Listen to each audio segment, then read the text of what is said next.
Kaixo, egunon, ongi etorri Enpresarean telebistako elkarrizketa saiora, dakizuen bezala, Bai Euskadi elkartearen enpresarien proiektuaren barruan, enpresentzat interesgarri diren zenbait elkarrizketa egiten ditugu hilean behin, eta gaurkoan Euskaragileak proiektuaren inguruan jardungo dugu.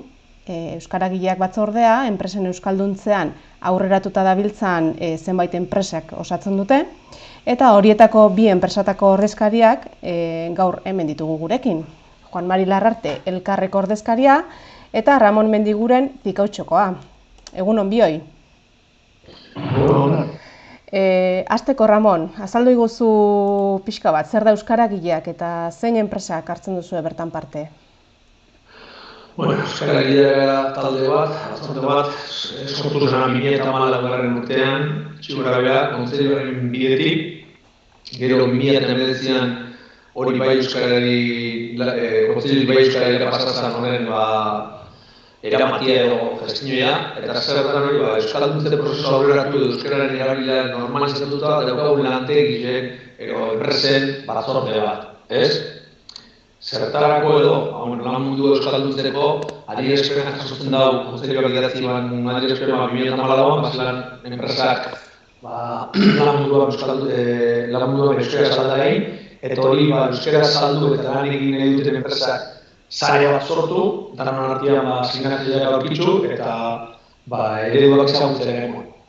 Zenbat enpresa gauz gaur egun momentuan, 14 enpresa gauz, eta estatiak zeintzuk dira horrek enpresak, abezera ditun ordenataz gauz, Pikautxo, Bat, Danobat Group, Eika, Elai, Elkar, Fagor Taldea, Goizper Group, IMH, Irizar, Mondragon Korporazioa, Mondragon Unibertsitatea eta horrekin, bukatzeko.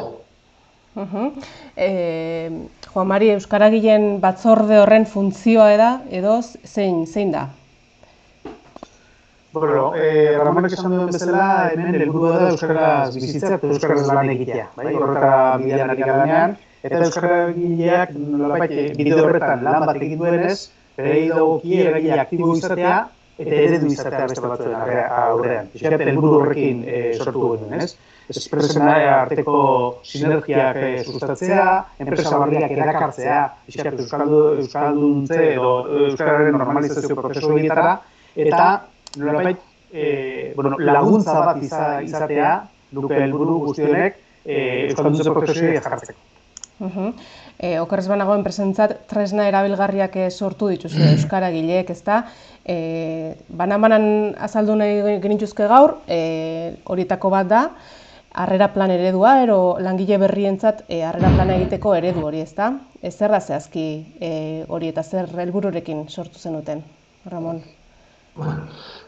Gaur egun, enpresa askotan, mintzat tamaino batik gora harrera planak dagoz, ez? Zer da hori, langile berri bat datornean, nora datorren, da zertan datorren, da zeinan bere, normalean, lehenengo enpresaren ikuspuntu orokor bat, eta ez talde batetik, bere puestoko, bere lantokiko, objektiboak zentzutzen, eta zertarako, eta saltzen jareko. Horren barruan, bat, eta oso garrantzitsua dut ikuspuntu da, hizkuntza. Edo kasu honetan gure kasua, euskera, ez? Hizkuntza orokorrean. Eta egin duguna da, langile horrek, enpresa saltzen dira zen momentuan, ikusteko zer garrantzia duen, eta lehenengo hitzak eta lehenengo kontaktuak euskera zenamaten badira horrek etxen dago bai, pertsonen oitxurak erabateko izateko, eta orduan egin dugu guzti hori hartun da, egin dira plantilla batzuk edo dokumento formato batzuk, ez dira zenak derrigorrez erabili behar dagozen modura, enpresa bakoitzak gero dokumentu horrek bere gara, bere prozedimentuetan, bere kalitateko sistemetan sartzeko aukera izan daien, ez? Eta hori da dokumentu batzuk konpartitu dauzenak, eta edozein enpresatan, nahiz eta izan Euskaragileak erabiltzeko aukera izan dezaketena. Harrera plana esan dugu Ramonek, beste bat da, praktikak euskaraz egiteko hitzarmen eredu bat ere sortu duzu, ezta, Juan Mari? Bai, horixe da. Ramonek esplikatzen zuen nola zein importantea da harrera plan horretan hizkuntzaren txertatzea eta hizkuntza irizpideak martxan jartzea, baina guri importantea iruditzen zaigu ez hori bakarrik baizik eta langile izan aurretik, hau da, ikasle bat praktikaldian enpresara hurbiltzen denean ere praktikoiek euskaraz egiteko aukera izatea. Horretarako importantea da harreman zuzena izatea eskolekin, eta enpresa eta eskolen arteko harreman hori euskaraz izatea batetik, eta beste batetik eskolak ere preparatu dezan harreman praktiko aldi horiek euskaraz egin ahal izateko. Eta horretarako beste hitzarmen eredu bat prestatu dugu, hain zuzen ere, bi erakunde horien arteko, hau da, eskola enpresaren arteko harreman horiek euskalduntzeko eta bide errazago izan dadin. Hau ere, aurrekoan bezala, ereduak dira, lagungarri izan daitezkenak edozein enpresak berera hartu eta bere beharren arabera egokitu ditzan. Langile berrietaz aritu gara, baina hornitzaileekin ere egiten duzu lan enpresetan, ez? Hornitzaile asko egon ohi dira enpresa ezberdinetan. Zer egin duzu zehazki hornitzaileekin egin duzuen lanketa horretan? Bueno, hori da beste arlo bat, esan du modularen jarrera planak, praktikak, hornitzaileak dira beste gauza bat, guk euskaraz nahi badugu egin lan, guk hornitzaileaz harremana daukagu, hornitzaile horrek baldin ez badagoitzen guk nahi dugun hizkuntzan, gustako jakon hizkuntzan, hori zaintu itxen. Orduan zein dugu, guk geuk euskaraz lan etxeko, hornitzaile batzukin, esan dut zauna da bai, usatu zau, imitazio bat, zelan guk geuk euskaraz nahiko gendukela lanen, dai eurak almenak dauken, ez da, orduan, egin duguna da lanketa bat, dokumento bat, zelan identifikatu,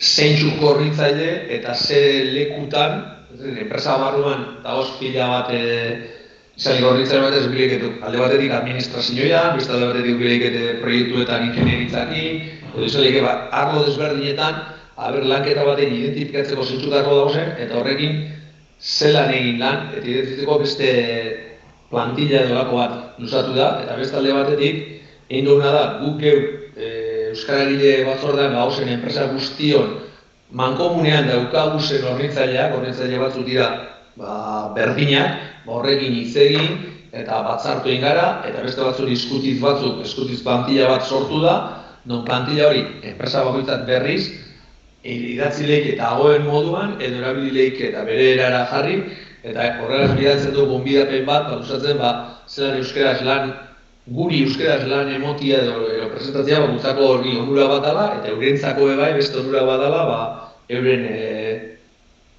eureik eriko be, onura bat dela eurak beste hizkuntza baten zerbizizua emoteko kapaz dira zelako, ez?